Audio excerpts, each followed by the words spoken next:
Um dos motivos de eu estar gravando esse vídeo hoje é que eu tive uma sensação pela manhã de estar entrando nesse quadro de ansiedade, né? Então eu rapidamente me trouxe de volta à razão, pensei nos elementos que eu vou falar aqui agora e eu espero que eles também possam te ajudar para que não aconteça nada parecido com vocês, porque é horrível, né? Então o sentimento que eu tenho, ele é tristeza atrelado a dor no estômago. Então comecei a perceber que estou tendo os dois. Eu pratico imediatamente o que eu vou falar daqui para frente para vocês.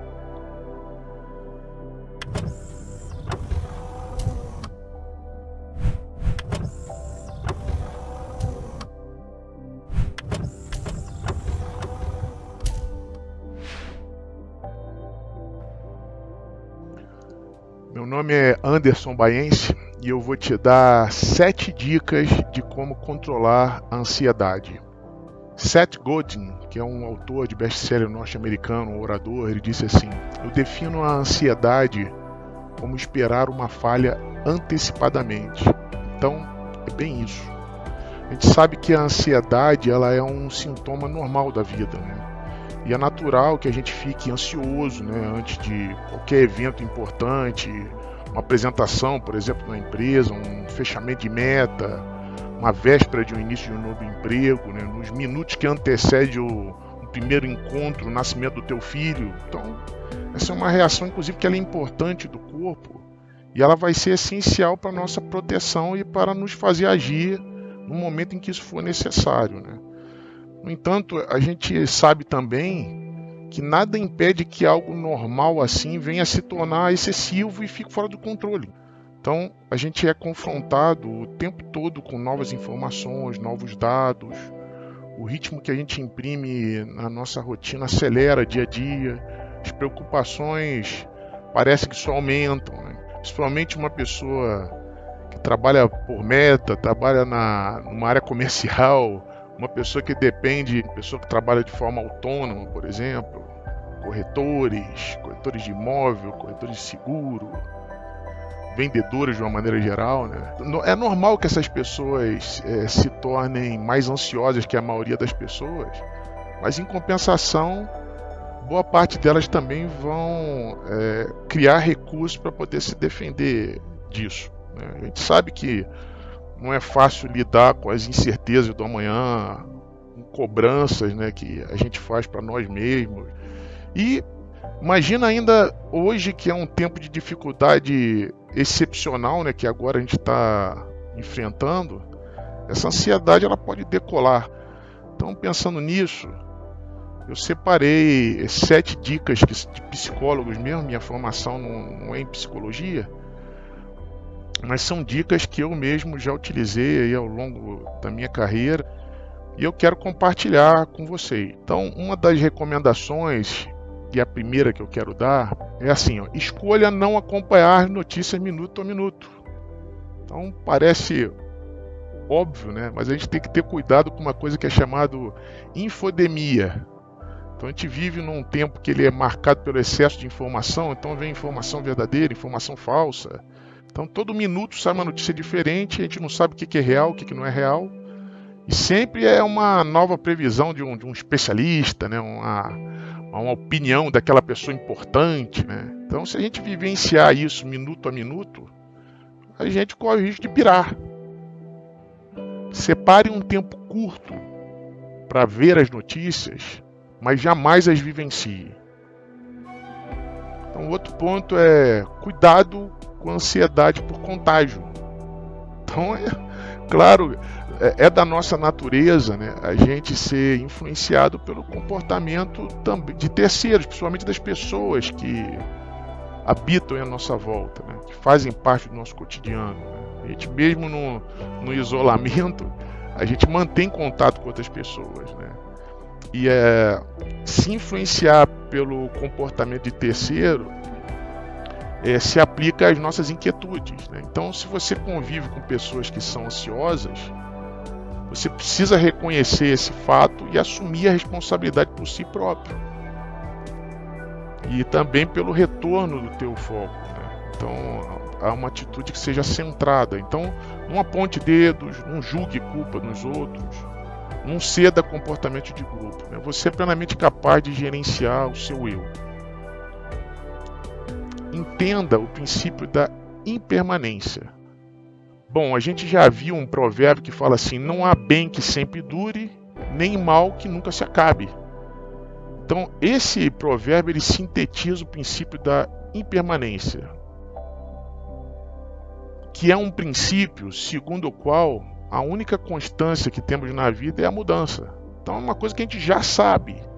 Então, se a gente já sabe, por que a gente tem uma preocupação a respeito de uma coisa que sequer aconteceu, né? Então, por exemplo, a crise que a gente está vivendo, né, como todas as outras que vieram antes delas e que virão, ela vai acabar.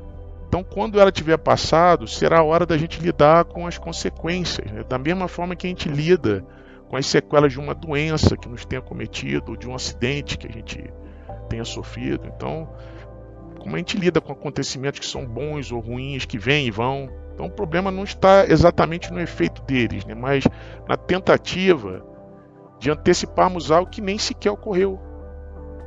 Então, esse é o que a gente chama de sofrimento por antecipação. Então, entender que essa fase vai ser superada é crucial no gerenciamento da famigerada ansiedade. Tá bom? Outro ponto, separe o que é provável do que é possível. Então, tudo pode acontecer com qualquer um de nós, né? A qualquer momento, né? A gente sabe que a gente pode sair à rua, ser atropelado e acabou. Pode cair uma televisão na sua cabeça, a gente sabe que isso é pouco provável, mas eu já vi acontecer uma coisa parecida quando eu andava pelas ruas da Colômbia. Caiu uma lixadeira que bateu no braço de uma pessoa na rua, por centímetros não bateu na cabeça. Pouco provável, mas não é impossível, né? Então, a gente sabe que apesar dessa situação ocorrer, ela tem uma chance baixíssima, ela existe. Então, por exemplo, situações como essa que nós estamos vivendo, né, de pandemia, então muitos de nós podemos começar a antecipar uma situação dramática como se ela fosse uma possibilidade concreta, como se ela fosse real, né? Como se uma dada fatalidade fosse acontecer com toda certeza. Então, quem sucumbe a isso, né, quem começa a acreditar nisso, vai fazer com que isso se materialize de uma forma ou outra, tá? Então, você vai começar a viver o cenário desastroso como se ele fosse real. Então, você vai começar a sofrer por algo que você não pode mudar. Então, não age assim. Volte à razão para que você possa distinguir o que é remotamente provável do que é factualmente possível. Diferencie o que é produtivo do que é improdutivo. Então, por exemplo, a preocupação produtiva é a que nos conduz à pronta solução de um dado problema.